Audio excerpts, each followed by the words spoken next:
All right, what's going on? This is the King Cam Ujumbe Podcast and Ujumbe Me's message. Yeah, it is another wonderful Sunday. I hope all is well with you. We're going to talk about the rise and fall. We're going to talk about Knights, codes, and the Ethiopian Stronghold. What's going on? We are in the throes, in the midst of our summer session. I'm glad that you guys are here and get comfortable. Get something to write on and something to write with. This has already been an interesting trip because there are some people who decide to want to disagree with me and my research, and we're going to talk about that in a minute. So get you something to write on, sit back, relax. This is our second episode in this series, and so I'm glad you guys are here. Don't forget to greet everybody as you come in, and I'm shout out to the fam. What's going on, Brother Ferguson? I see you. What's going on? Yeah, and I see Mo is back. You got some homework to do, sir. He says, greetings, everyone. Not feeling too good, but I'm here. Okay. Take care of yourself. You just got back from a pretty decent vacation. I think you went to the DR, so you gotta drink the orange juice and get your life back on track. But I'm glad you guys are here. But get well, though. Get well. Okay, I see Brother Isu in the house, in the building. What's going on? Greetings, my people. Who wanted to disagree with me? Oh yeah, we're gonna find out. Somebody had something to say in one of the previous videos, and I responded, but they didn't respond. It's sometime I'm up, so I'm very people don't understand. I am before we move further. People don't understand. Look, I'm quick. And my response, that recoil is fast. And if you want to say something slick on our platform or whatever, be ready. Okay. If you're going to disagree, tell me why and where you disagree. But we'll get to that in a second, though. So don't forget to hit the like button and subscribe and all the things. But we're gonna talk about the rise and fall of the Knights. Yeah, the European Knights. I got a lot of thumbs down on that. Man, they for different kind of people start entering the chat, entering the conversation. Bro, I didn't ask you to come here, but it is what it is. Knights, codes, the Ethiopian Stronghold. So today, we're going to answer some of these questions here. What united Ethiopia, Kush, and Kemet as a sacred civilizational arc rather than isolated kingdoms? Most of the time, we tend to separate them. Thanks to the Berlin Conference, that mentality has successfully kind of been ingrained, right? So, that we see that now. We see how these kingdoms are being separated, okay? But they was once at one time together. The next thing is, how did these civilizations rise through divine order?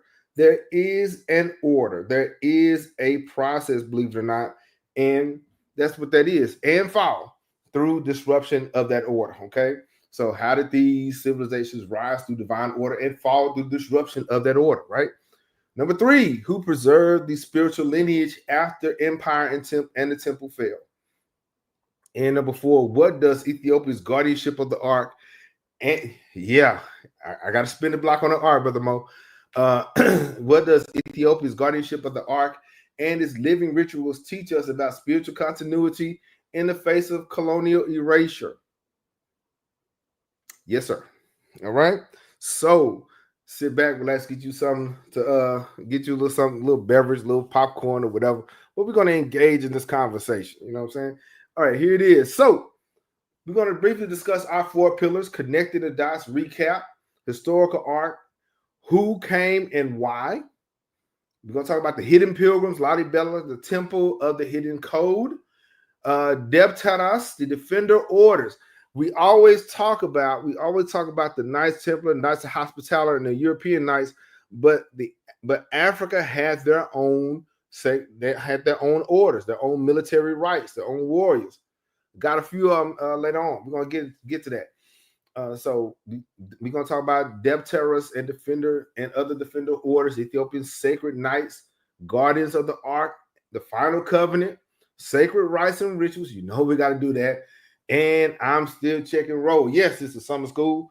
I don't care. You know what I'm saying? And I got my little Thundercat shirt on. If you know, you know. If you came through the 80s, yeah, it's good old Thundercat. You know what I'm saying?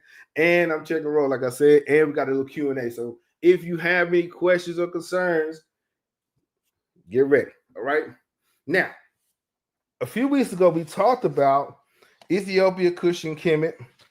And we talked about how we connected the dots, because for too long we've been told that the civilizations of Africa were isolated, divided by borders, languages, and empires, right?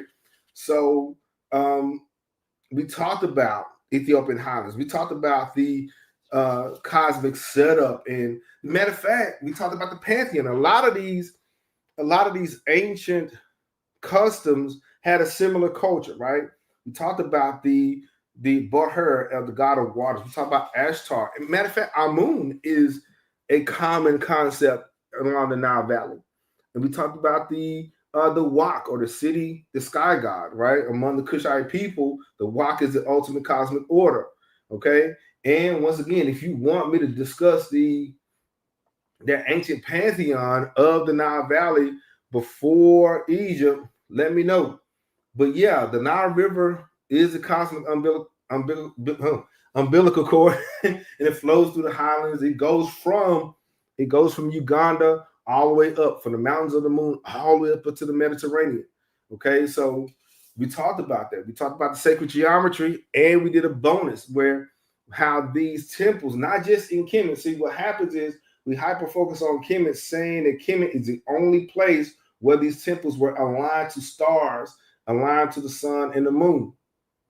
We found out that in Nubia, they had them lined up like that, and even in Ethiopia. Okay, so we talked a little bit about that. But the bane of peoples is what got on people's nerves, what made them mad, is when I got this book right here.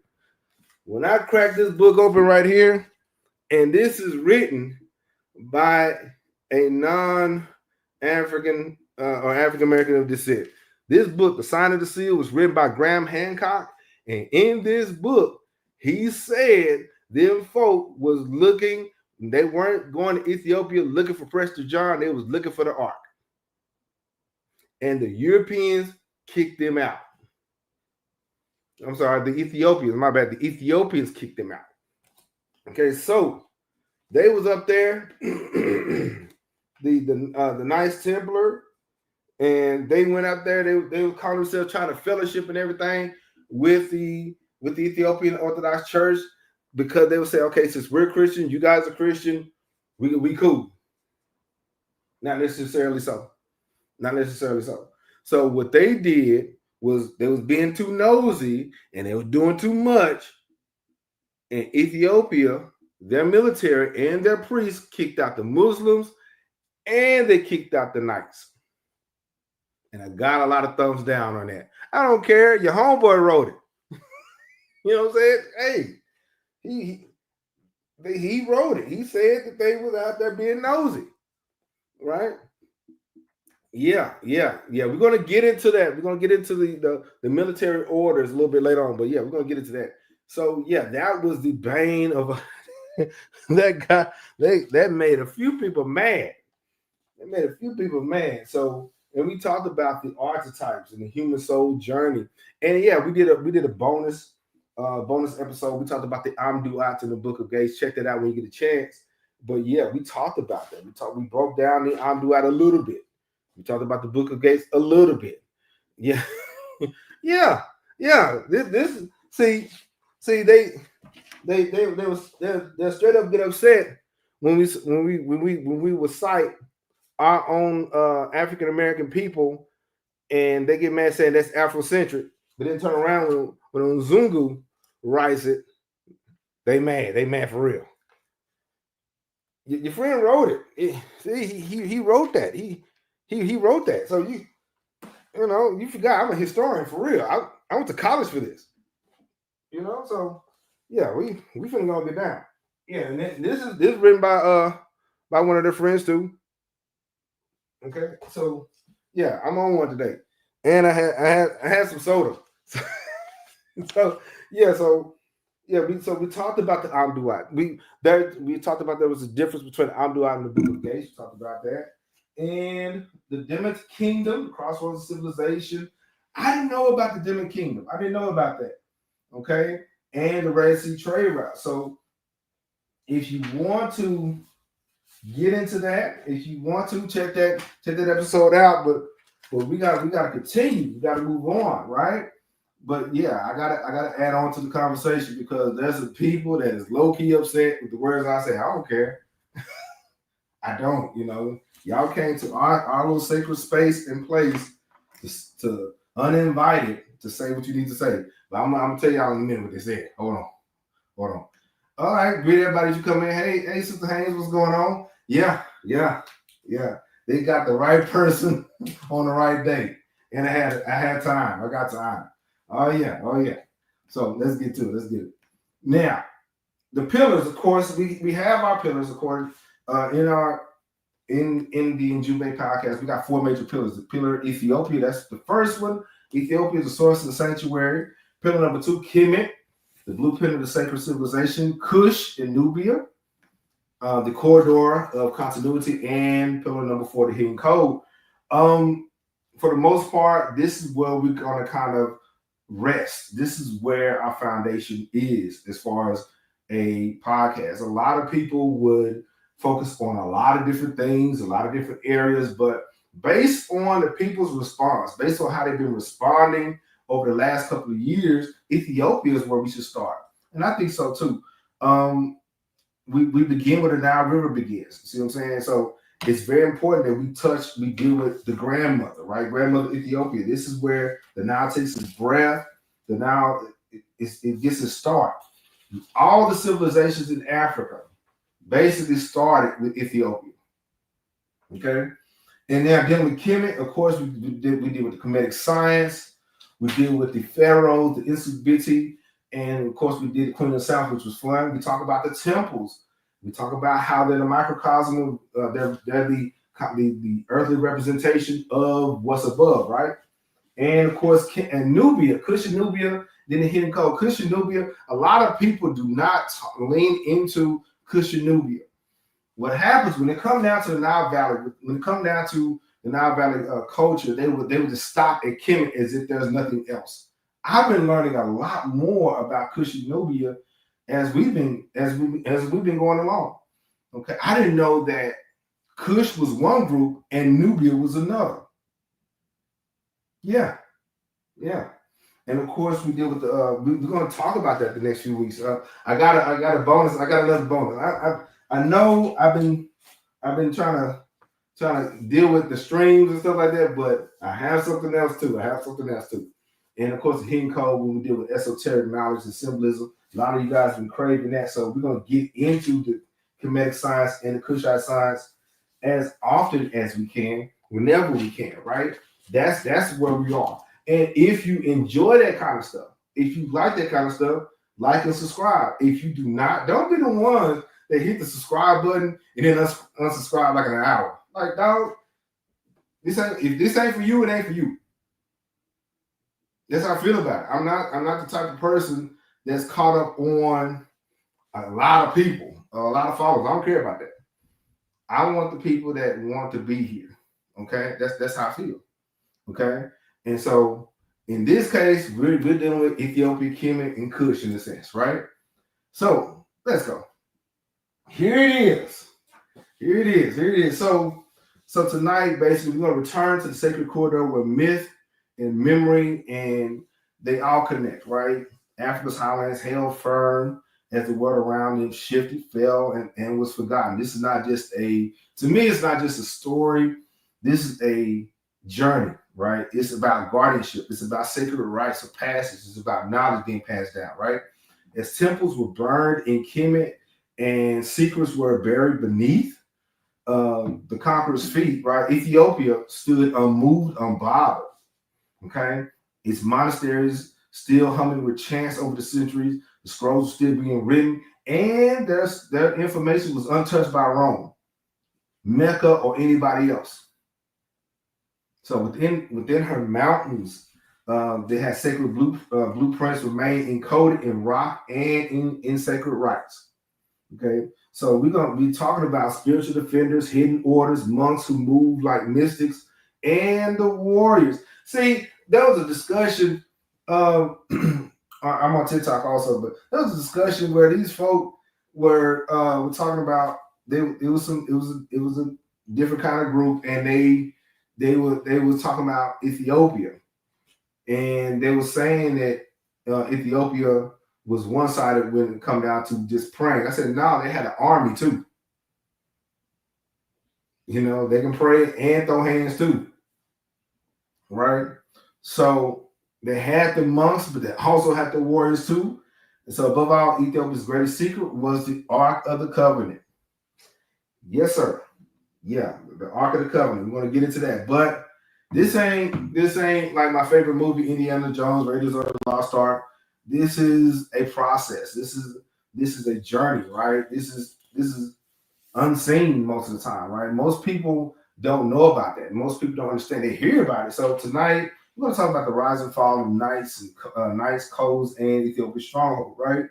So like I said, we often hear about Ethiopia, Kush, and Kemet as separate kingdoms divided by time and terrain. But the reality is they were organs of a greater body. Okay, they were all connected into one system. Okay, stretching from the Ethiopian mountains down to the Nile Delta. Not scattered empires, but they was connected centers of sacred stewardship. Each one had a certain role. Ethiopia had a role, Kush had a role, and Kemet had a role, right? These weren't just political states, as we will see today. They're spiritual custodians of cosmic covenant, right? And so each region contributed to a divine continuum. All of them was connected, and all of them had a purpose, right? It was rooted in ancestral law, natural alignment, and divine kingship, right? This is not an empire. This is a ecosystem, right? So, but there was some issues. We're going to get to this series in a second. You know there's some invaders. There was some invaders. Hold that thought. So, but before we get to that, the mission of the stewards, okay, of the stewardship, the leaders, the priests, kings, their goal in this process, in this time, was to uphold ma'at, for some kind of divine order. This meant balancing justice, protecting the land, feeding the people, building the temples, and with a line to stars and divine purpose, right? And so the Nile was more than a river. Like I said many times, it was an umbilical cord, right? Ethiopia's mountain springs down to Egypt's delta. They had astronomy, okay? They had astronomy, they had metallurgy, they had temple rites and royal protocols, and agriculture, right? So astronomy. They was charted. A lot of the astronomy was, and Baba Yakia, he still, shout out to him, he's still wrestling with the idea as to how the ancient ancestors received this knowledge. Okay, we're gonna rule out aliens, History Channel. So, but this knowledge was passed down from generation to generation, from now to year. So it went from Ethiopia to Nubia to Kemet, and metallurgy, how they made metals, how they was able to build and transform them into either instruments of ritual or weapons, right? Temple rites, mystery schools, the traditions preserved in stone. It went from the Ethiopian monks down to the Kemetic priests. And the priest of Amun was something serious. We learned about that, right? So we learned about that. So the priest of Amun was something, and royal protocols rooted in ancestral law, maintained through oral tradition and sacred texts, right? Now, but there was an issue. Okay, there was a problem. When it came down to them being sovereign, when it came down to them being an empire, folk wanted to invade. So we have the Assyrians. So when we speak of the rise and fall, don't picture a single peak or a crash, right? This situation was going through Taseti, the land of the bow, and Tabneta, the land of gods. So it was always movement, but in this movement, people try to interrupt that. And so we had the Assyrians. They had brutal military campaigns, and which pushed into Egypt from the Mesopotamia area, from Iran and Iraq and all in places. And they went into Egypt, and then they threatened the Kushite autonomy in the 7th century before Common Era. Now, by this time, we have to understand, by the 7th century before Common Era, like the 700s BC, Egypt, Kemet as an empire was already old. You understand? So by the time Assyria landed into Kemet, she was already 4,000 years old. Okay? The kings and the keepers of that knowledge was already, it was already lost, right? In a sense, right? So Kushite kings like Taharka, he led resistance campaign symbolizing the spiritual battle for the Nile. He really was trying to regain the Nile River for the Nile Valley culture. He knew something was coming. He knew something was happening, right? So we got to deal with King Taharka. We got to deal with him. Okay? We hardly talk about the Nubian king. We will get to that though. But yeah, King Taharka saw something. So he, one of the greatest rulers of the 25th dynasty of Egypt, came from the royal house of Kush, Nubia's powerful kingdom to the south. Okay, his reign was 690 to 664 before Common Era. He marked the time when the African kings ruled over a reunified Nile Valley. Now, don't get it twisted. The original people of Egypt or Kemet were African people and of African descent. So a lot of people would try to say the Nubians were the black pharaohs and Egypt were something else. No, they was all African and of African descent. So he blended, of course, Nubian and Egyptian tradition under the division of divine kingship and Ma'at. But this golden moment faced the storm in the northeast, the rising power of Assyria. Okay? Now, under kings like the Sarhadon and later Ashurbanipal,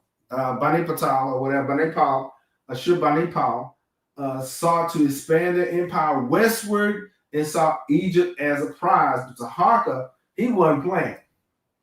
Okay, he's known for his military strength, religious devotion, and architectural legacy. He rose to defend the sacred lands of Kemet. So Ta-Neter, Nubia, the land of the bow, Ta-Neter, they entered the chat and they started to make their defense. They started to attack the Assyrians from the south. Okay, here's for Brother Mo. He likes maps, so I got a map for Brother Mo. Here it is. So as you can see, the Assyrian Empire is dark green and light green, right? This is towards the end of the reign of Kemet, right? So you can see they were all over the place except down here. Okay, in 671 before Common Era, Esarhaddon invaded and briefly took Memphis or Men-Nefer. Memphis, as we discussed, is basically in the north, right? And it was a key northern stronghold because that was one of the major cities of Kemet. Okay, Men-Nefer, and of course the other one is Thebes or Waset. And so Thebes was in the south. Okay, further south. And Taharka regrouped, however, and he launched a counterattack that temporarily reclaimed territory and reasserted Kushite control. Okay, he tried. Okay, and we have to understand that at this point, the tidal wave was happening. Okay, and Kemet wasn't the same Kemet of Amenhotep or even Ramses II, because when Ramses II was living, they weren't doing all that, right? So, but the struggle intensified in 667 before Common Era.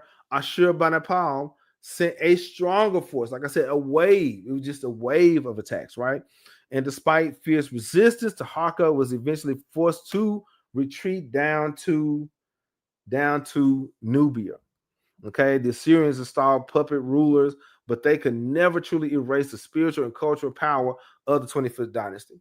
And in my opinion, the 25th dynasty was the last strong dynasty of Kemet, in a sense. Okay, just let me know if I'm wrong, but I think they were just the last one. They was the last one. So Taharka's fight wasn't just military; it was cosmic. It was very important. Okay, just like Sebek Neferu, but she had to deal with the infighting in the Middle Kingdom. Now we have Taharka, right? He saw himself as a protector of divine order against chaos. Okay, temples in Karnak, Gebel Bakal, and Nubia bear witness to his deep spiritual commitment. We can't say enough about King Taharka. We may have to do something about that. We may have to have a special episode about that. But his legacy is one of resistance, resilience, and renewal. Though he lost the battlefield, he won the memory.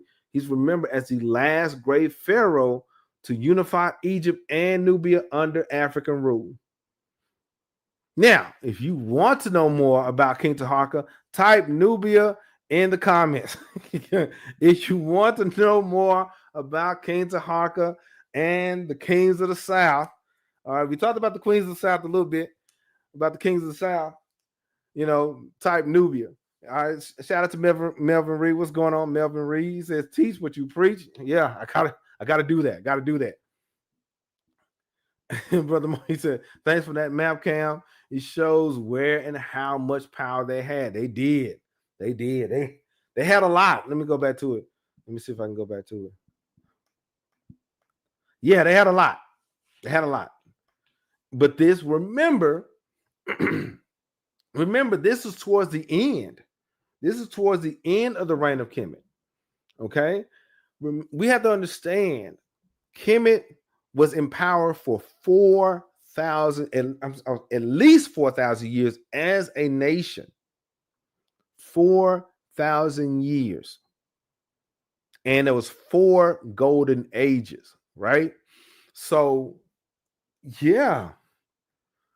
By that time, Kemet was already old, was already senile in a sense, right? Where the culture was kind of being diluted, the knowledge was being lost or passed down, and then all these other issues. And of course, there was some pharaonic issues and who was really the legit pharaoh versus who was not, and that kind of thing, right? And so, yeah, we have to understand that, yeah, this was a very long time. Okay. Now, what were some other external forces? All right. Yeah, the fam saying Nubia. Yeah. We're going to get into that. It's a must. If we're going to talk about the Nile Valley, we're going to talk about all of it, right? Yeah, Nubia. Okay. The people have spoken and all the things. Okay. So what were some other external forces? Okay. We kind of alluded to some internal forces where the priests versus the pharaohs and those kind of political issues, that kind of thing. But there was some external things, right? And of course, we know the Persians and the Romans. Okay, the Persians and the Romans, right? Persians, Darius and Cambyses invaded Egypt and attempted to reach Ethiopia, referred to the land of incense and gold. So the Persians were trying to cut through and go down south. The Ethiopians were never conquered. Okay, the Ethiopians were never conquered. Okay, the text described Cambyses' army being swallowed by the desert. And not to mention them Nubians and people in Sudan wasn't having it neither. So we have Persians. They failed. Yes, by the time they came, they swept through the Nile Delta. Of course, Kemet was compromised, okay, militarily. Then we had the Romans and the Byzantines. Fast forward a little bit. While Egypt fell to Roman rule, Ethiopia's Aksumite Empire grew strong and even minting its own coins. Okay, so when Rome and the Byzantine, and then later the Byzantine Empire, like Constantinople and many others, came and set up shop in Kemet, Ethiopia had its own business going. Okay, they had their own money, building obelisks, creating Christian tradition, independent from Rome. The Ethiopian church is not a white man's religion. Okay, that's for free. All right, so the Christian tradition, they had a different setup independent of Rome when they had the Nicene conferences and all that thing. That was a European thing. The Coptic church and the Ethiopian church wasn't involved. Okay, now let's continue. Then we have the Arab expansion. That, in my opinion, was the final blow for for Kemet. Okay, because by the 700s AD, the Arabs came in. Okay, and of course, many found solace in Ethiopia. Ethiopia did offer sanctuary to early Muslims during the Prophet Muhammad's peace be upon him and all that. And his family, the Prophet Muhammad did. They left their area and went to Ethiopia. Okay, yet it remained staunchly Christian. They said, yeah, you can be here, but this is what we're doing here. Okay, and so what happens is whenever, okay, let me go and get off the screen. Whenever a major religion, and I'm going to say this once, and I know this is not theology class, but I'm going to say this. Whenever most major religions had to get developed, where did they get their development from? They got their stamp of approval from Africa. Okay. The Exodus, what did they come out of? Egypt. Okay. When Jesus went to when him and his mom and them had to go into hiding from the tyrannical king or whatever, where did they go? Egypt. When Muhammad was getting persecuted in his own land, where did he go? Ethiopia. All right. For free. But we have to realize that Africa is the incubator for not just history, but also religion. Okay. I know it reminds me of John Henry Clark, but yeah, Dr. John Henry Clark said that a lot. Okay. So, but in this case, the Arab Islamic expansion, they call it the Hijra to Abyssinia. And also, some people may say Abyssinia for Ethiopia, or they may say Habasha. The spelling, it starts with an H, but it's Habasha. It marks an early moment of interfaith diplomacy. Then we had the Portuguese and Jesuit missions. So we had the Arab invasion. Then we had the Portuguese a couple, like 100 years later. I'm sorry, like 500 to 600 years later, from 700 all the way to 1500. Portuguese military and Jesuit missionaries attempted to realign Ethiopia with Roman Catholicism, and they weren't playing that. They weren't doing all that. So no, we're not. No, we're not.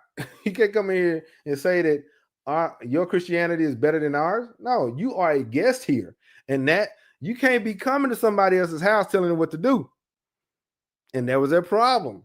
Okay, we can fellowship, we can break bread, but you can't sit in here and tell me that your brand is better than ours, where even your book says that we're up there in Genesis chapter 10. Portugal and Jesuit, they weren't there. And Moses, since we're dealing with the ark, fam, Moses' wife named Zipporah, right? Okay, Zipporah is from what I'm told and based on my study is Ethiopian, and his father was already the priest of the Most High God before all of this. His father's name was father-in-law was Jethro. Okay, so their interference led to the exile of foreign priests and reaffirmation of the Ethiopian Orthodox Tawahedo Church. We will talk more about them in a few minutes because somebody was mad and thumbs down in my stuff and everything. they was mad. I made everybody mad that day. I don't care about none of that. Yeah, now for Ethiopia convert to Christianity twice. I got you. But the thing is, let me know I knew about the first time, okay? But let me know when the second time. That's pretty cool. Shout out to Volta. He adds value to the conversation. We have some, yeah. So and I just wanted to know, was it the just let me know in the chat when was the second time, okay? But yeah, shout out to Volta. He adds value to the conversation. I really appreciate that. Thank you. We all learn it together. But yeah, the same Portuguese. Yeah, it's some, and I think that some of them did kind of yield to some of that Roman Catholicism or whatever, but a lot of them said, nah, bro. But just let me know. All right. Appreciate it. Now, here it is. We got British colonial presence. Britain's attempt to control Ethiopian trade. They said, no, we can't really deal with them on a religious level. However, we're going to try to finesse them with this money. So Britain's attempt to control Ethiopia's trade routes and natural resources, especially during the scramble for Africa, were met with spiritual and military resistance. They weren't playing. Menelik II's victory at the Battle of Ottawa in 1896 was not just a political triumph, but it was a sacred defense of ancestral sovereignty. Britain was trying to do it they couldn't do it through force. They were trying to do it through finesse. And of course, where Ethiopia is, it opened the trade routes to India and all them other places, right? Yeah, so they were trying to do that. Okay, so they converted the nation, but the people weren't having it. Like, yeah, they did. Yeah. Yeah, the East originator of it all. Yeah, Brother Ferguson says the East the originator of it all. Yeah, he said, like he says, Brother Ferguson, he says, Eli says to the East backwards. All right. And so Britain was trying to figure out a way to get in, and Menelik wasn't having it. He wasn't playing. So, but if you're enjoying the content, like and subscribe so you don't miss anything. But don't hit the subscribe button and then turn around and say, "No, he making me mad and whatnot." I'm making a lot of people mad. I don't care. But let's get an understanding. Let's learn together, right? This is a fellowship. Okay, we're all in this journey together, right? So when people say Ethiopia was never colonized, it's not just about war. This colonization was about memory. It's about spirit. Every time an empire came with chains or creeds, Ethiopia stood as a temple unfolding. They weren't playing. Okay. So, yeah, Ethiopia had its own thing going. Okay. Now, the hidden pilgrims, Templars, and the African Gate. Yeah, I'm spinning the block on that because some folks was real upset about them black people kicking out them good old Templars out of there. All they wanted to do was show love and kindness, and be kind to one another, like the movie. That's all they want to do. Yeah. Okay. Volta saying Susenyos the first converted to Catholicism briefly before he was dethroned and orthodoxy was restored. They weren't playing with that. Yeah, you can do that if you want to. Yeah. There were some times when it did happen. I do agree. I stand corrected. Shout out to the fam. That's what's up. Yeah, they weren't having that. Yeah. But yeah, so after Crusades and the Knights Templar emerged, as a powerful military and spiritual brotherhood. They were warrior monks sworn to protect the Roman Catholic interest. But their mission soon became esoteric. It became symbolic, right?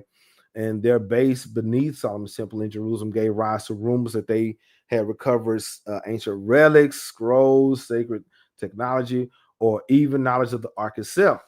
But in 1307, as we know, where some people know that the Templars were betrayed. And I'm going to say this, though. Speaking of the Templars, a lot of people nowadays in the last couple of centuries, like the 20th century on up, they would use Knights Templar symbolism and whatnot, but it would be from a Protestant viewpoint, not realizing that the Knights Templar was French and Roman Catholic.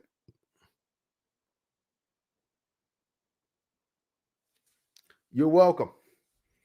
So, but yeah, some escaped, dealing with the betrayal of the French crown, and the Pope was on their head, and some escaped. And the legends say that they journeyed south, and not just to hide, but to reconnect to something older. Okay, now this is where the legend of Prester John shows up. Okay, they start looking for this cat named Prester John. They start looking for him. They say, "Hey, where's Prester John? Where he at? And, and where can we find him?" And they were really looking for Prester John for a minute, and they were really seeking after this man, and not realizing that Prester John may or may not have been a real person. Yeah. So, but okay, you're looking for Prester John. Here you go. Right. So, as early as the 12th century, European kings and popes wrote letters to this mysterious sovereign in Ethiopia with his ancient Christian tradition, divine kingship, monk orders of rituals, and the monks and rumored guardianship of the art became the likely homeland of this legend. So they weren't just looking for a dude named Prester John; they were looking for the art. Okay, but before we go further into that, though, I got a review. Got a review. Before we get into it, I got a review. All right. Now, the question was based on the video, Connecting the Dots, Sacred Links Across East Africa. The question was this, y'all. Which European military organization had close encounters with ancient Ethiopia? I underline European. Okay. The Knights Templar, the Ottomans, the Magi, the Copts. But now, get this. These people were picking the Ottoman Empire. I said European. But if you were paying attention, and if you got it correctly, you got an A for the day. If you got it correct, you got A for the day. You know what I'm saying? Now, so dealing with the hidden pilgrims and temples and the African gate. Last week, in my recap, here it is. This for Brother Mo. Here it is. I had to go and deal with this. Last week in my recap video, the Gates of the Duat, Book of Gates of Amduat, and the Soul's Journey in African Mysticism.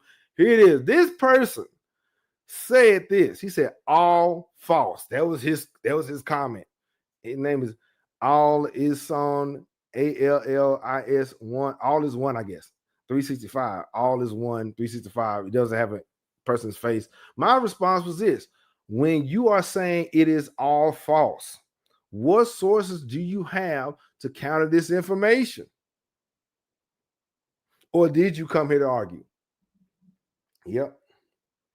Every now and then he would show up and he would say this is false or what. I say, okay, I'm showing you the books. I'm even referring to some of your people, some of your colleagues, some of their books. And you saying all of it's false? Which one, which segment, which section is false? And if it's all false, do you have something else? Do you have a counter? He has yet to answer. Yeah. I get that sometimes, y'all. I get, people saying it's all Afrocentric or it's all wrong or whatever. Okay, if it's wrong, let me know where it's wrong. Or some, but you know what I learned about some people? Check this out, man. This is what I learned about some people. Some people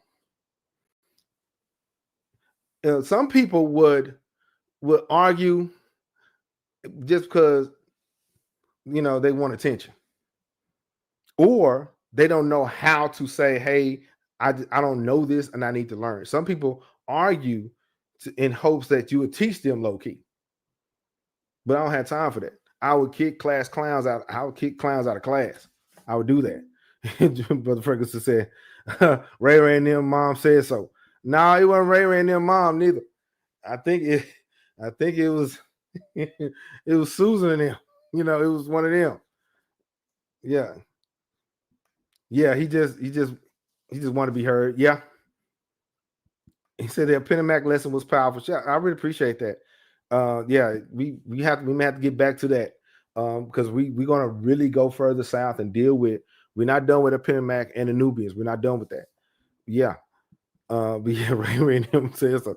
Yeah, a lot of this stuff they get is from sound bites, TikTok, and Betty Crocker. A lot of this stuff is homemade.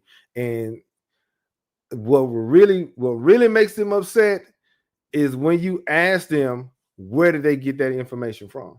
You have your sources, you have your references, you have articles, you have books, but then when you ask them, hey, if it's wrong or if it's a different opinion, where did you find that? Now all of a sudden they mad and want to call you all kind of names and everything. You know, we just having a civil conversation. We just having a conversation, right?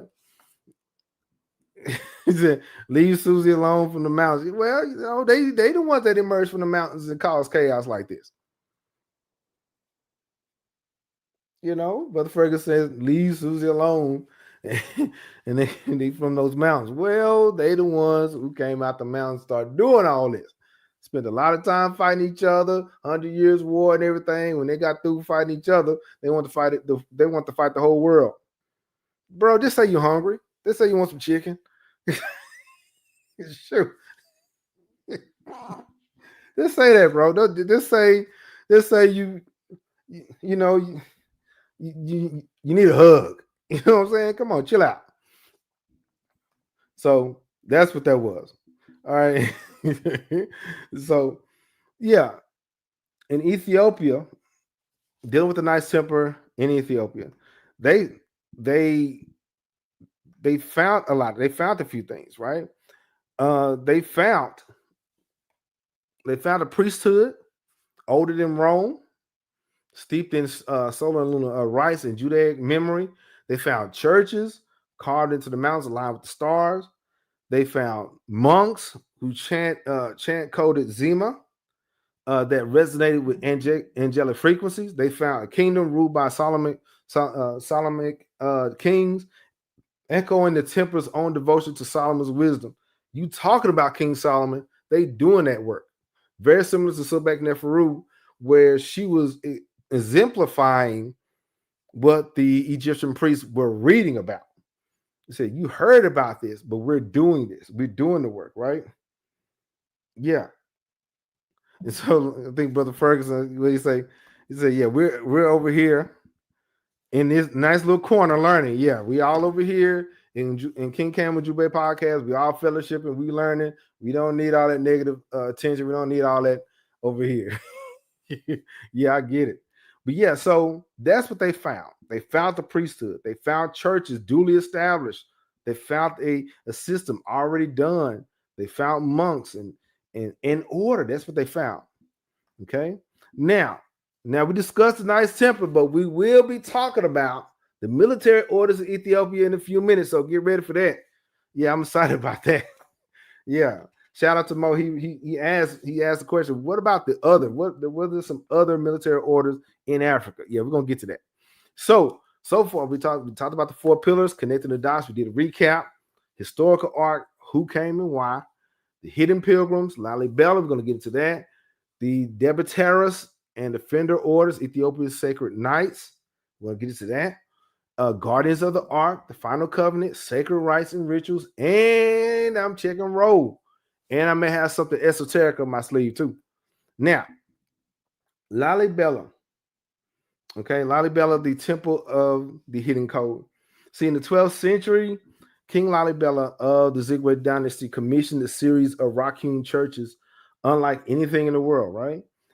Carved directly into the living stone of the Ethiopian highlands.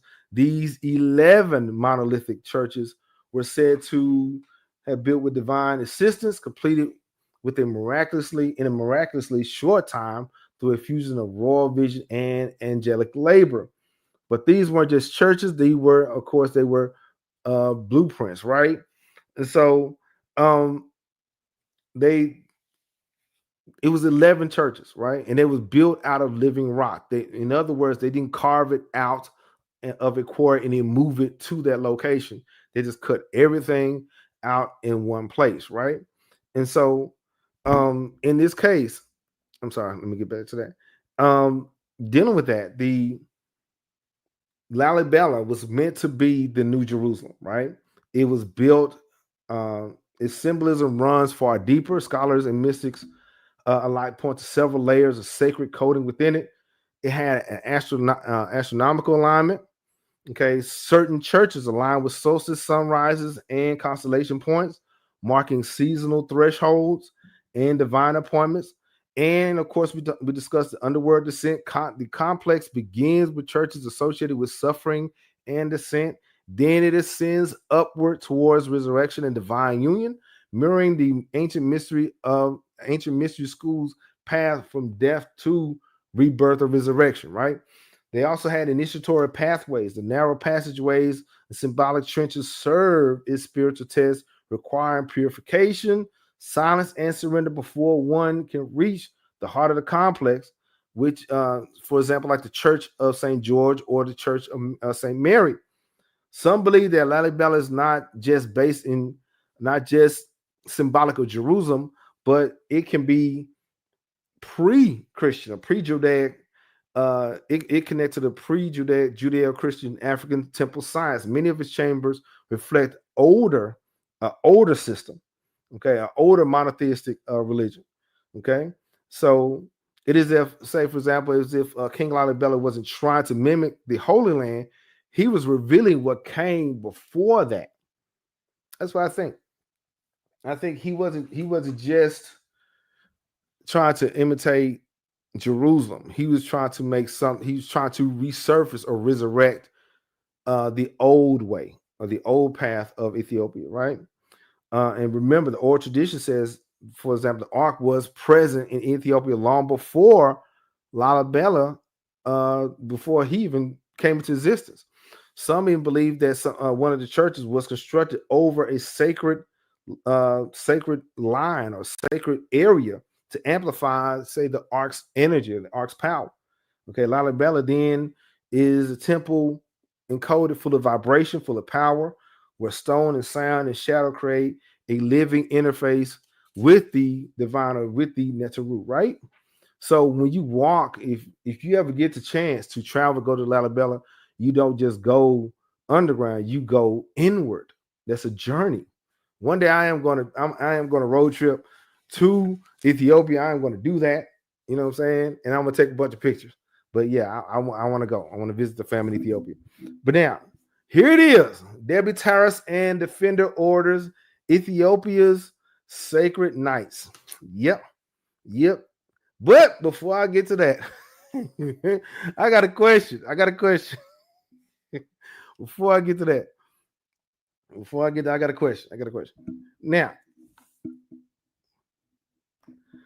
throwback 90s R&B or Gen Z trap soul. Okay, like Jacquees and SZA now. So we got throwback 90s R&B or trap soul. Y'all like and comment below. Let me know. Throwback R&B, or Mo says throwback 90s R&B, like Genuine in them. They had the baby hair. Volta says, likewise, King, trip to Ethiopia, most definitely on my list. Yeah. It is. If I had the money, Lord's will, if I had the money, I would do a massive road trip from Ethiopia all the way up to Nile Valley. That would take some months, but I would do that. What's going on, Edwin? What's going on, Brother Moore? He's he came to figure out what's going on with his art. He came to figure that out. Yeah, throwback R&B. What's going on? Shout out to the fam, Brother Ferguson. So the verdict is passed.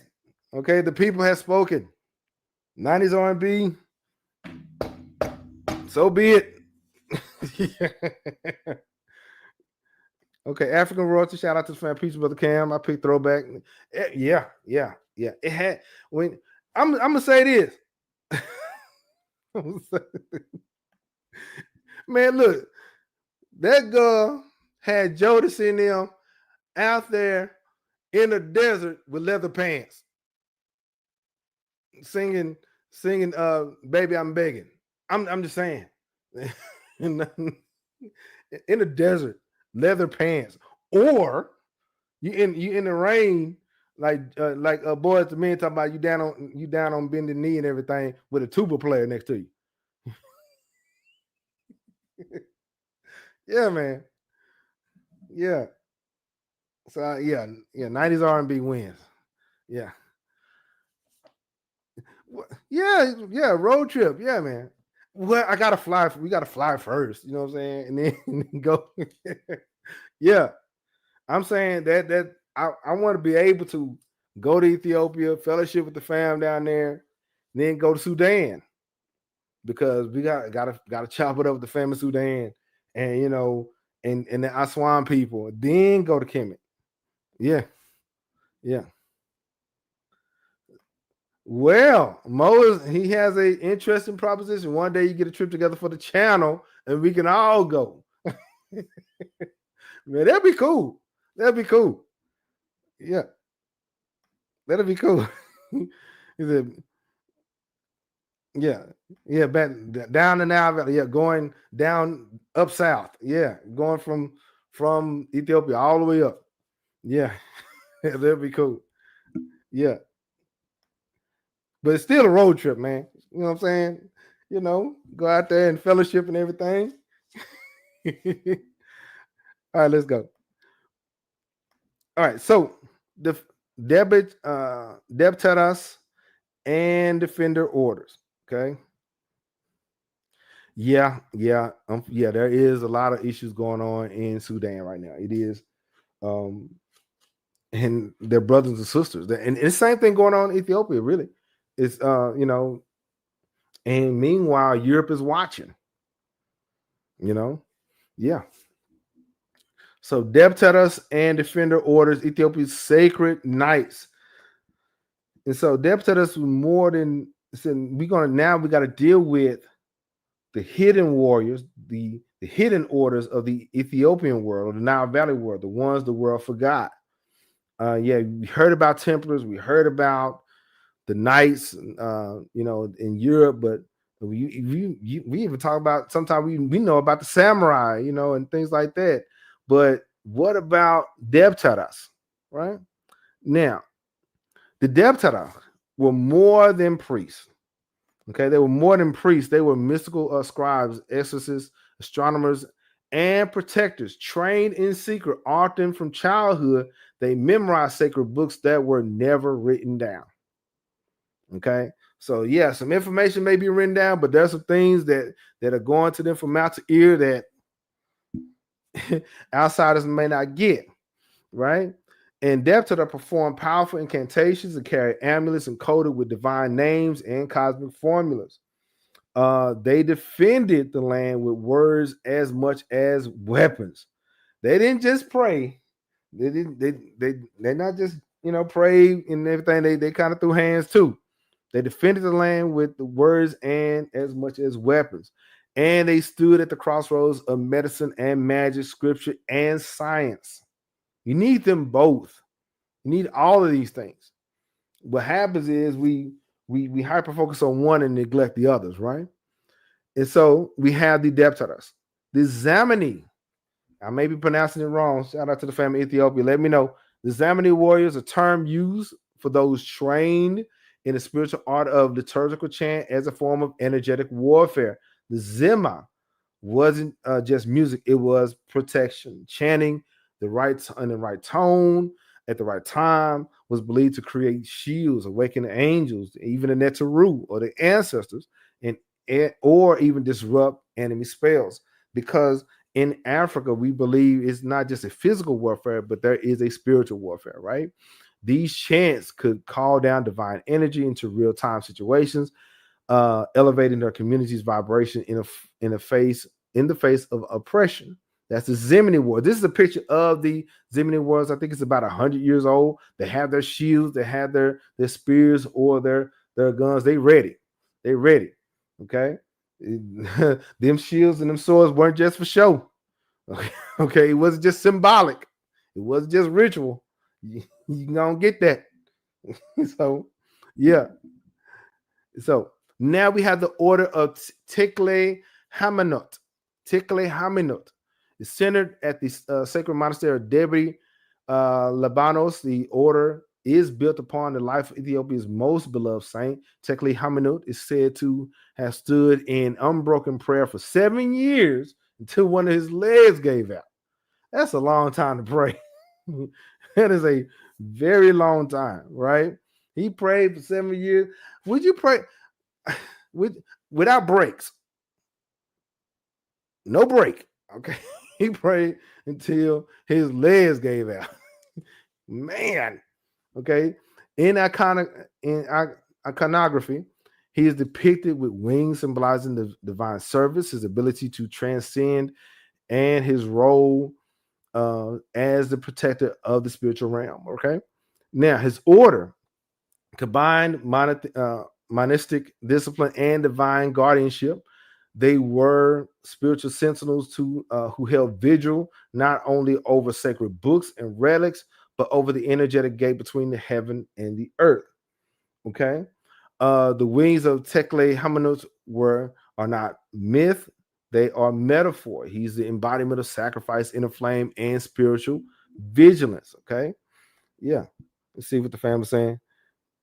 Yeah, that is some committed faith. Yeah, you up to praying for 7 years and your legs give out. Yeah, that deacon prayed a long time. But yeah. He was committed. Brother Moore said he was committed. That's real committed faith. Yes, sir. Yeah. And so now this is a picture. This is King Tekle Haymanot of Gajam. Okay, this is, of course, it's the original Tekle Haymanot, and this is somebody who named himself after him. Okay, from 1847 to 1901. Okay, he was a ruler in Ethiopia in the late 1800s. Okay, he named himself after Tekle Haymanot. Okay. Now, and in more recent centuries, Ethiopia's divine defense orders expanded, right? They expanded under the order of Tekle Haymanot. They expanded under Emperor Menelik II. That's the guy. That is the guy. Okay. He wasn't playing with nothing and nobody. Okay. We know about Haile Selassie, and shout out to the fam and everything, but Emperor Menelik II, he wasn't joking. He was not joking. So he had the Royal Cavalry and elite guards, extension of sacred law. So Emperor Menelik, he was a military strategist. Okay. Before battle, many of the soldiers underwent spiritual blessings and tactical instruction in monasteries, receiving both spiritual training and martial training. Okay. Their warfare was seen as an act of divine justice. Okay. Remember, the British were at their gate, and they defended themselves against the Jesuits and everybody else. And here comes this new group that's showing up, right? And so their warfare was seen as an act of divine justice, an outward manifestation of the kingdom's inner covenant with heaven. Remember, Menelik I was, according to their tradition, was Makeda. It was Solomon and Makeda's son who brought the ark with him. You see what I'm saying? So now we got one more. The orders of Ethiopia. We got the Kafar warriors. All right, this is modern era.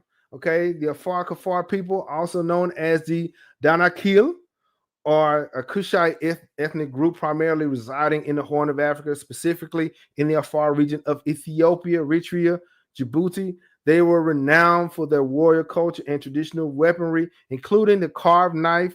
As you can see, this young gentleman he got right here, known as the Jili. I told you this stuff wasn't just for show. Okay, you can get that work too. So anybody can get it. You see his face. He wasn't playing, right? So Ethiopians Knights didn't wear the armor like we would see on TV. They wore white robes. Their swords was the scripture. The swords were real swords too. Their battlefields were spiritual and often invisible. So these defender orders upheld like a covenant. When the say Jesuit ministries would come, the Turkish armies or the Ottoman Empire or internal threats came to undermine the spiritual code of Ethiopia, it was these hidden groups, these hidden lineages that stood in the gap, guardians not just of land, but language, chant, culture, and sacred rite. Yeah, they were the keepers of the ark. We got the ark in a minute.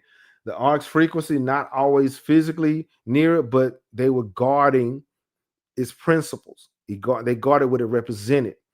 Their presence was decentralized, hidden in monasteries, churches, and sacred groves, just like in Kemet when in Waset in Thebes, the pharaoh, the Insubiti had his soldiers, but the temples had their own soldiers too, right? But when they was called, they moved with sacred precision. They wasn't playing with you. They wasn't asking no questions. They were just gonna let it happen, right? And some were said to appear in dreams before battles or natural disasters, carrying flaming swords and scrolls of light. So they weren't just defending an empire; they was defending a sacred frequency. Okay, they were defending Ethiopia. Matter of fact, when I think, correct me if I'm wrong. I think in World War One, I think it was World War Two, when Ethiopia was when Italy was trying to invade Ethiopia, and they sent out a clarion call. The people of African descent in America signed up to fight for Ethiopia, and they was denied. They were denied. Meanwhile, the folk of Italian descent was able to fight over there with Italy in them. Make that make sense, right? So they were defending sacred knowledge that was passed down from Sheba to Lalibela, from the Gundar. They were custodians of hidden light, protecting not just Ethiopia but the people, but Africa as a whole. The Templars carried swords, but Ethiopia and Debteras they also carried knowledge. They carried light. Okay. Now, so we have the Debteras, the Zamani order, the order of Tekle Haymanot, the Afar. If there are other orders, shout out to the fam in the South, in Sudan, in Ethiopia. If there are other orders, let me know. Like and comment below. All right. Let's get it. Now, the guardians of the ark, the final covenant. Yep. Now we're right at the heart of this whole thing. The what, the who, what, when, where, and why, right? The Ark of the Covenant. For centuries, Ethiopia has held claim unlike any other. They had the Ark. Yeah, the Ark of the Covenant. We're not talking about Raiders of the Lost Ark when they found that thing in Kemet somewhere, right? It wasn't in some kind of European museum or beneath a demolished temple, but in the walls of Axum. Okay, under watch of guardians sworn to secrecy. According to Ethiopian tradition, the ark was brought to Axum by Menelik I, the son of Solomon, and the queen of Sheba, Makeda, marking Ethiopia as the true continuation of the Solomonic covenant.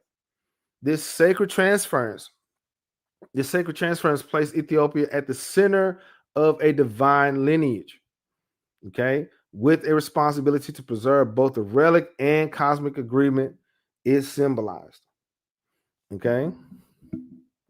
Now, the ark, according to tradition, according to the Ethiopian Orthodox Church, the ark resides in the Church of St. Mary of Zion.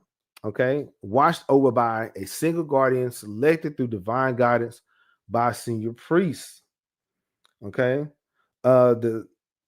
and once chosen, he remains cloistered, celibate, and ritually pure until death. That's very That's that's the book of Leviticus type stuff, right?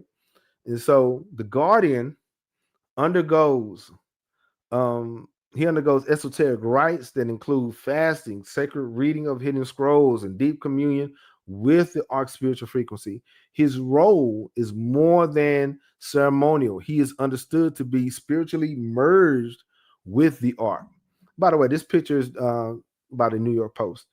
Okay, he's guardian. He's the only one, right? So many believe that the guardian communicates with the divine, okay, with the angels, okay, or the ancestors, the divine entities, and receive dreams and visions connected to the destiny of the Ethiopian people. The tradition is rooted by the tradition. The tradition is rooted in the Zadokite priesthood, a Levitical line of high priests from the first temple of Jerusalem. Ethiopia is said to have preserved this lineage long after it was suppressed or destroyed in the Near East. As I said before, as I said earlier in the discussion, Moses, his wife was Zipporah, and she was Ethiopian. His father-in-law Jethro, okay, was, according to the book of Exodus, the priest of the Most High God. Keep in mind, Israel as a nation was still in Egypt. So this Ethiopian already had knowledge of the priest of the Most High God. Okay, so Ethiopia was always connected like that from the very beginning. Okay, so the thing is, who guards the ark? Okay, it's not armies, it's not machines, but monks, one man at a time, chosen for life, never to leave the sanctuary again. Okay. Now, really quick, many believe the guardian communicates with, like I said, with the divine. Okay, that's through prayer and fasting, right? And so, in the mystical tradition, the ark represents the Merkava. Merkava, Merkavah, the divine chariot or throne described in the book of Ezekiel. Okay, it is viewed as a multidimensional portal, a vessel through which divine presence enters the physical world. Okay, where the divine actually touch down and encounter everybody else. It is the ark is constructed of acacia wood overlaid with gold. The ark is also seen as a divine capacitor capable of storing and radiating spiritual energy, a fusion of the mortal and immortal realms. You see the famous talking. He said, yeah. So that the ark, it symbolized a lot of things, but most importantly, it symbolized, in a sense, the presence of God. Okay, that's what it wasn't. The ark, but put in the wrong hands, it was going to be they was going to try to use it as a weapon. It's not a weapon. The ark is not a weapon. It's a mirror. Only people aligned with order, with divinity, can hold that reflection or even be close to it. Okay, and so now esoteric. Yes, sir. We're gonna get into a little esoteric information to do with this ark. Okay. Yeah, the esoteric knowledge of the ark. Yeah, I had to throw a little bit of esoteric knowledge in there. Had to do a little bit of it. I'm not a Hebraic Old Testament scholar in a sense, but I still like to share a little bit of this information, right? In Kabbalistic tradition, aligned with the ark, with the Sherifah and Yesod. Okay, the foundation through which the divine emanations pass into from the spiritual world into the material world. In Ethiopian mysticism, this is interpreted as a conventional guardianship. The ark is both relic and the living throne of divine memory. The guardian itself, the person who's guarding it, is like a pillar, a living pillar, ritually deified through service, embodying the sacred union between the Shekinah. Now, the Shekinah for Old Testament, that represents the presence of God, right? And so you have that present God's presence, and in a sense, Shekinah is a feminine term. Okay, that is the feminine presence of God. Okay, his isolation is a mystical act separation from the world to preserve the integrity of that divine current. Some Ethiopian texts even hint that an initiate uh, is hidden within or close to the ark. So there are scrolls and tablets encoded not just with the law, but cosmic geometry, harmonic formulas, and creation codes. Not only the guardian or high-ranking monks may engage with this. Okay, in this light, Ethiopian guardians are not merely protectors of national treasure; they are final stewards of cosmic protocol. Their vigilance is a message. Until this, is what I think. Say until the world returns to its balance, the ark will remain hidden. Okay, until say my odds and order is restored, the covenant remains sealed. But now, I'm not an Old Testament teacher, but the Ark of the Covenant itself is made of acacia wood. That is a solid, thick wood. Okay, that is symbolic of humanity. Okay, that is symbolic of humanity, and it having that overlay of gold that is divinity. And inside, according to the Old Testament, inside of it had the rod of Aaron, and the Ten Commandments, the law. Okay, encased in that. So we as a people should be a representation, a mirror of those things. Okay, we should be peaceful, but also be ready to exude justice wherever it happens, right? And so like I said, until the world returns to balance, till peace kind of comes, the ark will be hidden, and the Ethiopians will be more than happy to keep it hidden, right? So we're gonna do a quick comparison.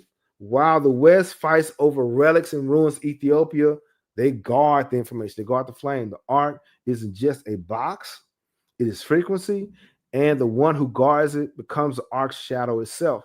So the Templars, on one hand, the Templars, they were Templar monks, but the Ethiopians were the priest guardians, right? The Templars, they looked for the ark. The Ethiopians had the ark. The Templars were into physical warfare, visible warfare. The Ethiopian guardians, spiritual warfare. Okay. And they were on one side, the Templars were suppressed by European rulers and even the Pope. The Ethiopians were protected by the rulers, right? The Ethiopian priests. So what if the Templars came not to bring the sacred, but to witness lineage had never been broken? I don't think so. I think they, in my opinion, I think they was really trying to come out and take that, just like they tried to take everything else, right?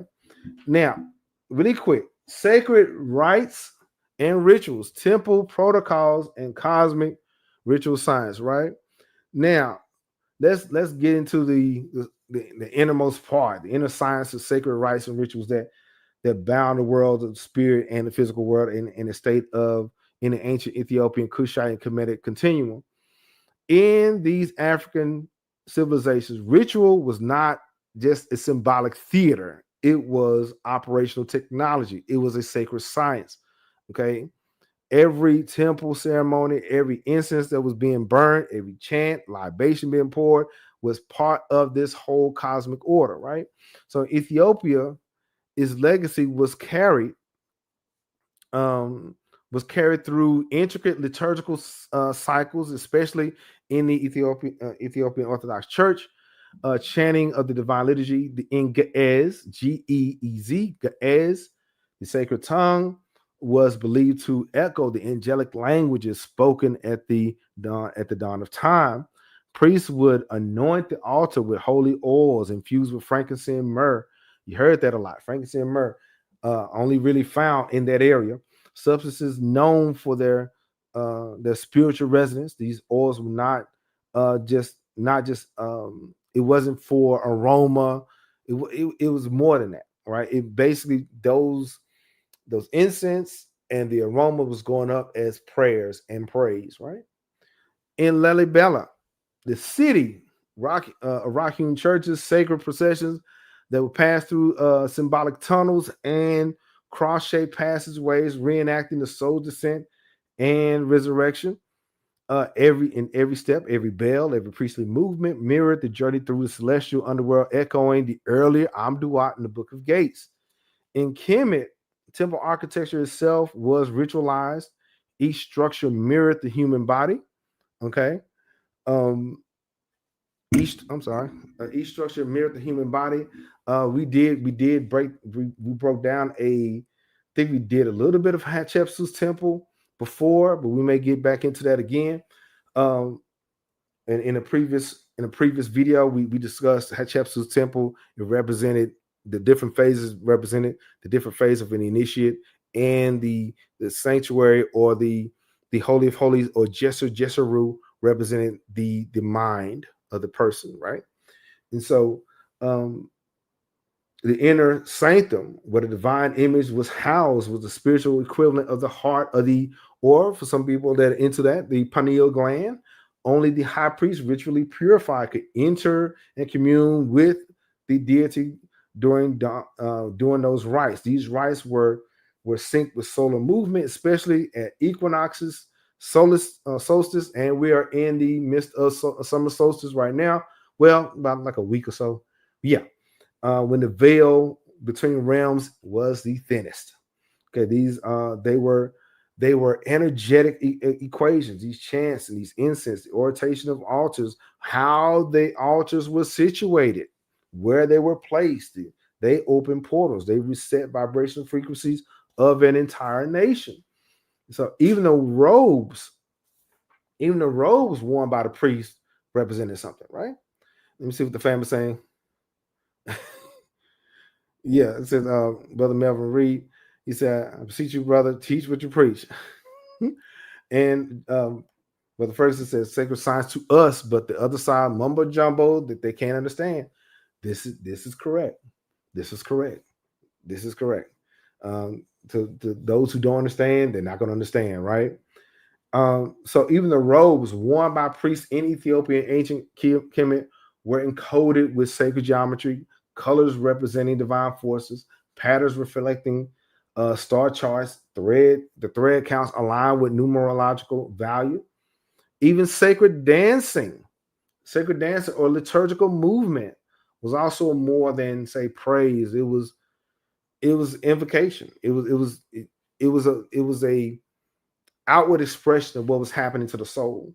It was passed down in priestly schools, with each step corresponding to an aspect of the divine.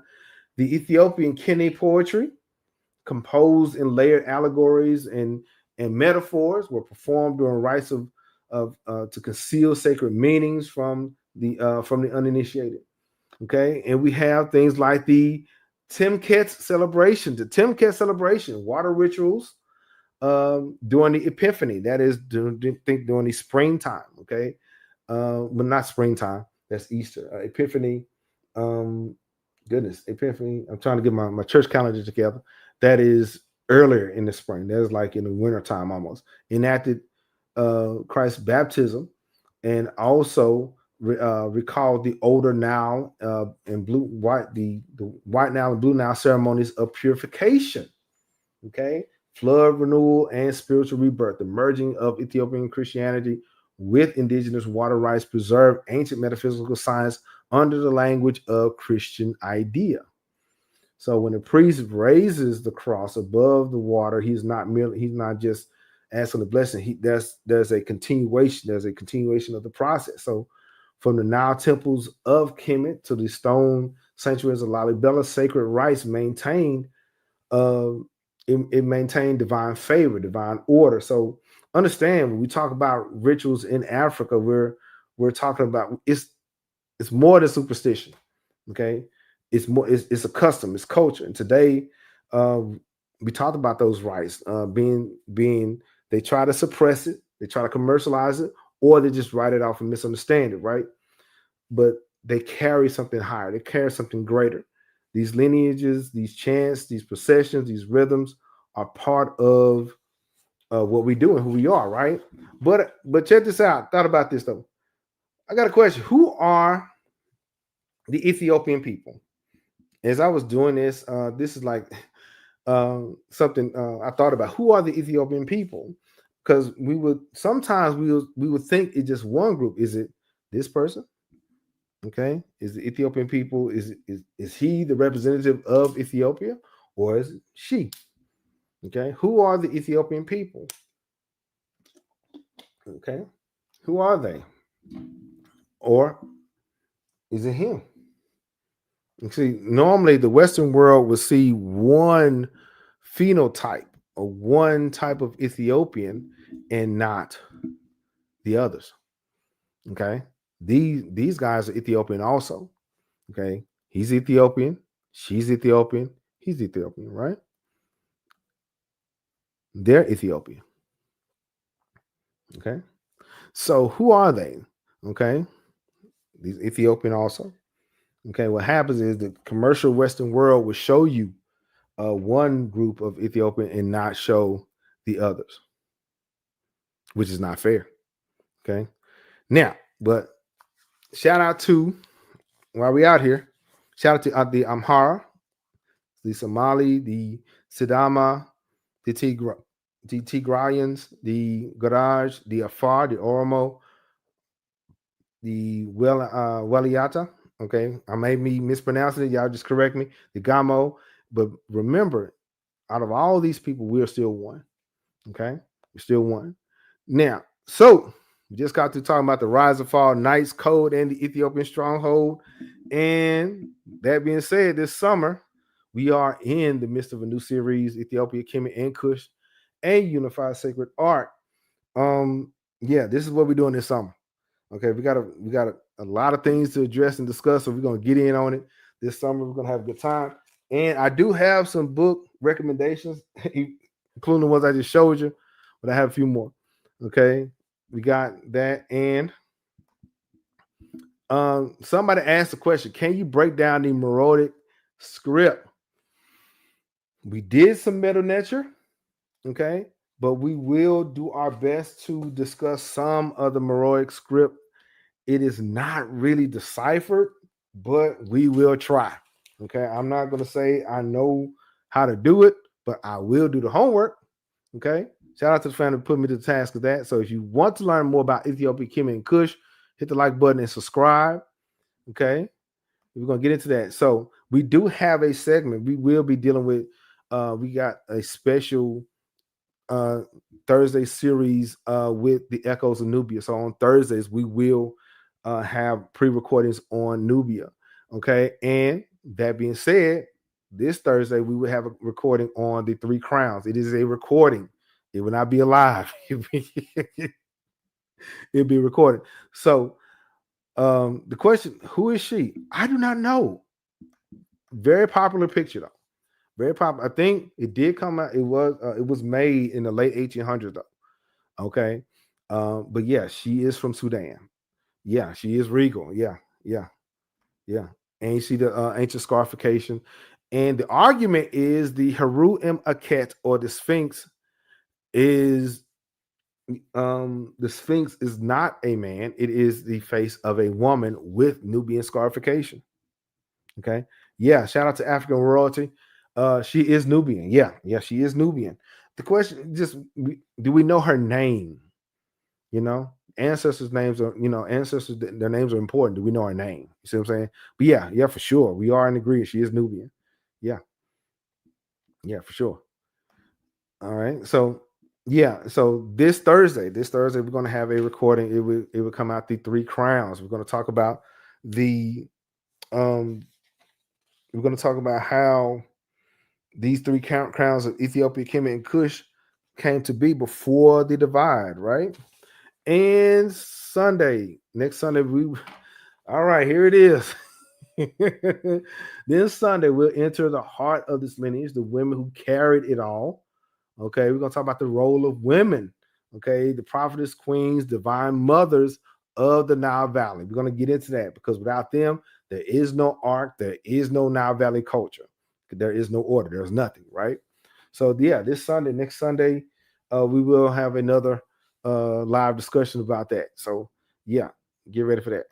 Now, we talked about the pillar Ethiopia, the source and sanctuary, Kemet, the blueprint. Okay, Kush, Kush and Nubia, the corridor and continuity, the hidden code. We're gonna do this as we go along. Yeah, without our sisters, we're in trouble. We're in trouble. Yeah, these are facts. All right. Now, we talked about our pillars. We talked about the connecting the dots recap, historical art, the hidden pilgrims, Lalibela, Debteras, and defender orders, Ethiopian sacred knights, guardians of the art, final covenant, sacred rites, and a little bit esoteric information. Now for the check roll. And if you have any questions, get those questions ready. Here we go. Oh, forgot the book. All right, books. The Wonderful Ethiopians and Ancient Kushite Empire by Sister Drusilla Dungy Houston. That's a good one. Here's another one, African Dominion, a new history of empire in early and medieval West Africa. Okay, the links are in the description. The affiliate links are in the description. The Lost Ark of the Covenant by Tudor Parfit. Okay, that's another good one. Check that out. Ethiopians and the Origin of Civilization by John G. Jackson. It's a short one, but it's a good one. Okay, check that out. The link is also in the description also. And yeah, we got the book of Coming Forth by Day. Okay, we got that, and the Ethiopians: A History by Richard Pankhurst. That is the Wonderful Ethiopians of the Ancient Kushite Empire and the Ethiopians of History. That is our anchor. That's where we're gonna kind of rest at a lot when we're doing our work in Ethiopia, right? And of course, I have my own book for the fam. This is my new book, The Crusades Jihad in East Africa. It is also out. Okay, we will do a mini discussion later on with that book. Okay, but yeah, so that's the book. Okay, so Crusades and Jihad in East Africa. A lot of people, when we deal with the Middle Ages, we normally either deal with Timbuktu or we deal with the Crusades, but the Nile Valley had their own battles to fight, right? And so we need to talk about that. Now, of course, I have a shirt. We have shirts, and that is also in the description. Also, Ujumbe shop, check it out. And roll call. Here it is. Here we go. We're gonna check roll. We're gonna see who all stayed to the very end. who didn't skip class. All right. One Voice Africa. Shout out to the fam. One Voice Africa. Karok TV. G-Man 77. Quest. Queen of Kings. Empress. Brother Mo. Brother Joseph Ferguson. Blu-ray Star Child 74. Brother Elliot Grant. Shout out to Brother Moore. He came out today. Shout out to him. Life with Melody. Okay. Brown on OC. These people either added value to the conversation or they just subscribed. Okay. Library Without Borders. Shout out to the fam. Library Without Borders. Peggy Harrison. Miss Blue. Indigo Prince. Grand Madam Tarot. The C6. Hoop Daddy 7. Abina Scott. Noob. Deborah Keaton, Kun Case, Valerie J, Comedic Nation. Yes, Comedic Nation. We I intend on bringing them back for a pretty interesting discussion. We're going to get into some esoteric information with them. That's going to be really cool.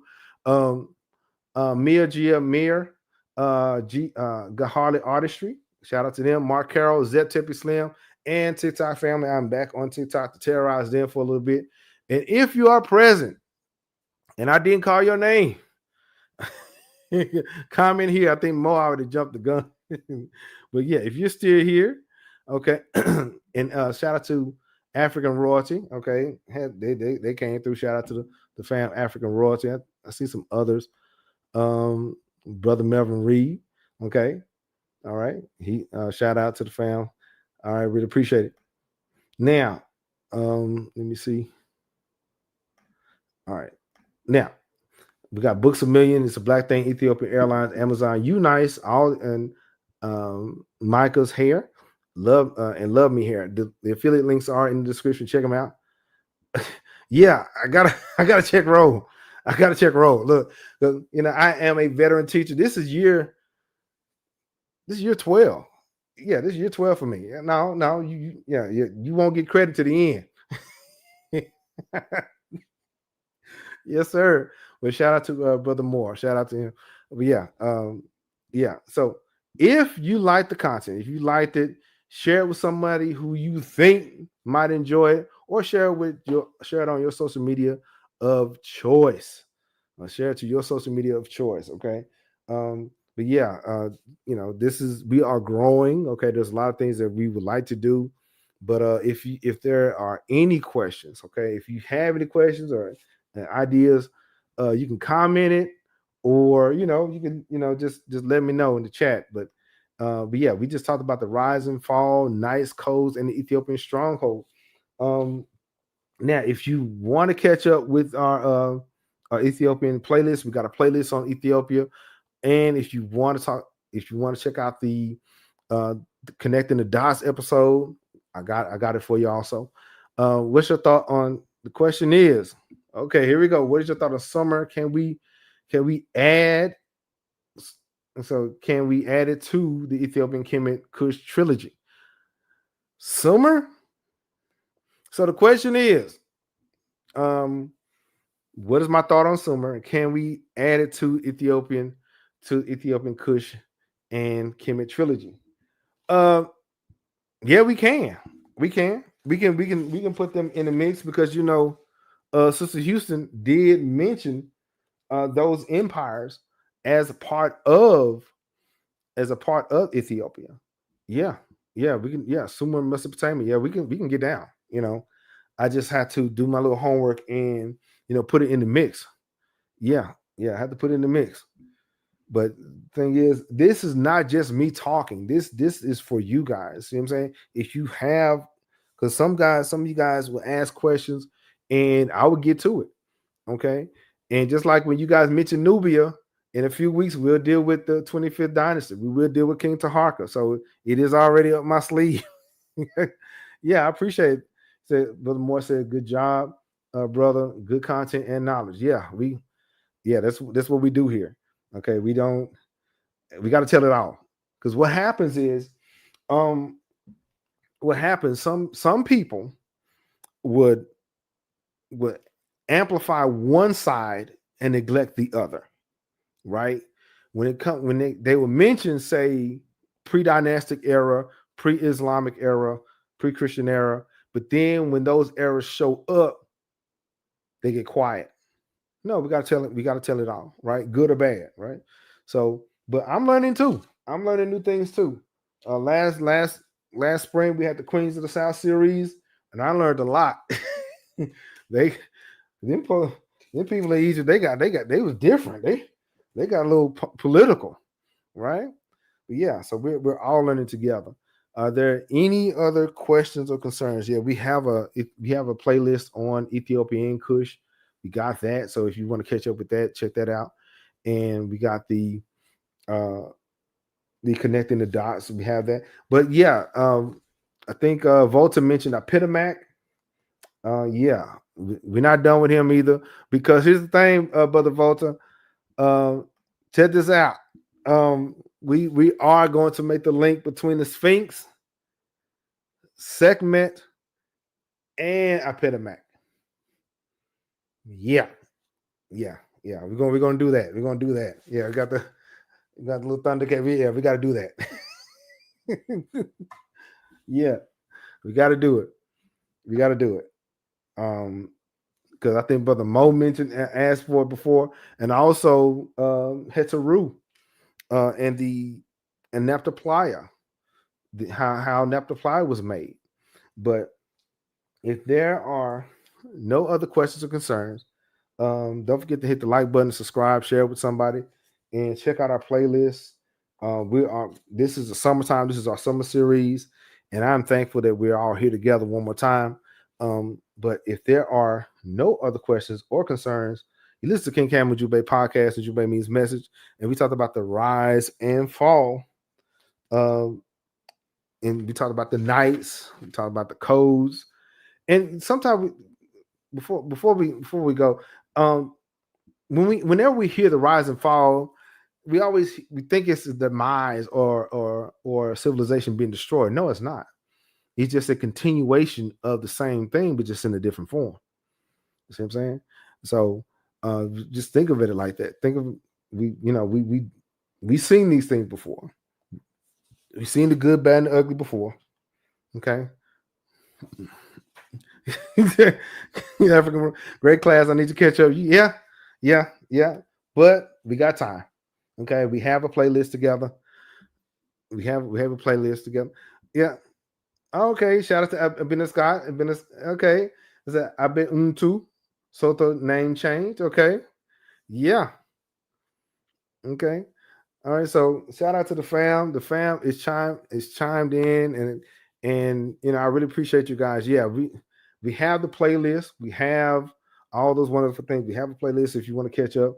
We have one on Kush. We have one on Ethiopia, and let's learn together. If you have questions, don't be afraid to ask. Okay. If I'm gonna try to respond, but what I will also try to do is answer it. Okay, and I'm gonna try to put it in like a slideshow or something like that. But don't forget, we do in a few days. What's that? Where go? Sunday, the role of women. We'll get to that. Sunday, we're going live. The role of women, how the queens of Nile Valley impacted the Nile Valley, and the three crowns. The three crowns of Kemet, Kush, and Ethiopia before division. That's Thursday. That will come out as a recording on Thursday. Yeah, I really appreciate you guys. Yeah, another great bill. It was fun. I enjoy it. All right, you guys. If there's nothing else, I will talk to you guys later. And you listen to King Cam Ujumbe Podcast and Ujumbe Me's message. And you guys have a good one.